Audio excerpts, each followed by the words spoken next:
थंडीचा गारवा, गुळाचा गोडवा आणि तिळांची ऊब. आली बाई मकर संक्रांत. या संक्रांतीला काहीतरी खास, काहीतरी घरचं आणि खूपच प्रेमाने बनलेलं. आज बनवूया तीळ, गुळ आणि शेंगदाण्याची पारंपरिक वडी. मंद आचेवर तीळ तुडतुडेपर्यंत घेतले भाजून आणि गुळ घेतला चिरून. आता खमंग असे शेंगदाणे घ्यायचे आहेत भाजून. थोडं तूप तर हवंच, कारण प्रत्येक गोड पदार्थात प्रेमासोबत तूप हवं. आता भाजलेले तीळ आणि भाजलेले शेंगदाणे एक एक करून मिक्सरला जाडसर वाटून घेतले. ही फक्त वडी नाही, यात आहे लहानपणीच्या आठवणी, आईच्या हाताची चव आणि संक्रांतीचं गोड नातं. आता गॅसवर कढई ठेवली, त्यामध्ये चिरलेला गूळ घातला आणि वितळवण्यासाठी ठेवला. आता गूळ वितळेपर्यंत आपलं हे मिक्सरमधून जे बारीक वाटून घेतलेलं मिश्रण आहे ते तयार झालेलं आहे. आता गूळ वितळला की एका प्लेटला थोडंसं तूप लावून ते ग्रीस करून घेऊया, जेणेकरून आपली वडी त्याला चिकटणार नाही.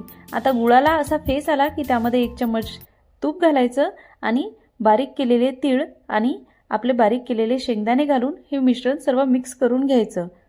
मिश्रण चांगलं एकजीव झालं की ग्रीस केलेल्या प्लेटमध्ये काढून घ्यायचं. वाटीच्या गुळाने मिश्रण व्यवस्थित थापून घ्यायचं. थोडं गार झालं की त्याच्या वड्या पाडून घ्यायच्या. हवं तर त्यावर पिस्त्याचे काप देखील तुम्ही घालू शकता. तयार आहे मस्त जबरदस्त अशी तीळ गुळाची वडी. तिळगुळ घ्या आणि गोड गोड बोला. ही रेसिपी आवडली असल्यास लाईक, शेअर आणि फॉलो करायला विसरू नका. पुन्हा भेटूयात अशाच एका नवीन रेसिपीसह. तोपर्यंत माझ्याकडून तुम्हा सर्वांना मकर संक्रांतीच्या हार्दिक शुभेच्छा.